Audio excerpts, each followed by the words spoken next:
നിങ്ങൾ ദിവസവും ഗ്രാറ്റിറ്റ്യൂഡ് പറയാറുണ്ടോ? നമുക്കുള്ളതിനെല്ലാം യൂണിവേഴ്സിനോട് നന്ദി പറയാറുണ്ടോ? ഇല്ലെങ്കിൽ അതൊന്ന് പറഞ്ഞു നോക്കണം.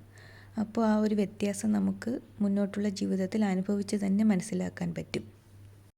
എന്താണോ നമുക്കുള്ളത് ആ ഉള്ളതിനെല്ലാം നന്ദി പറയണം. നമുക്കുള്ളതിനും നമുക്കിനി കിട്ടാനിരിക്കുന്നതിനും നന്ദി പറയണം. അപ്പോൾ ആ ഒരു എനർജിയാണ് നമ്മളിലേക്ക് അട്രാക്റ്റായി വരുന്നത്.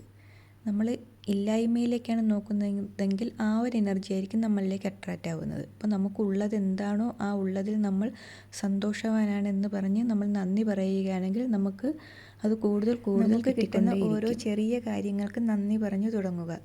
ഈ ഭൂമിയിലേക്ക് നമ്മൾ വരാൻ കാരണമായ നമ്മുടെ അച്ഛനും അമ്മയ്ക്കും നന്ദി പറയുക. നമുക്ക് അറിവുകൾ പകർന്നു തന്ന ഗുരുക്കന്മാർക്ക് നന്ദി പറയുക.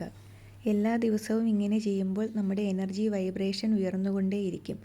അപ്പോൾ നല്ലൊരു എനർജിയാണ് നമ്മളിലേക്ക് അട്രാക്റ്റായി വരുന്നത്.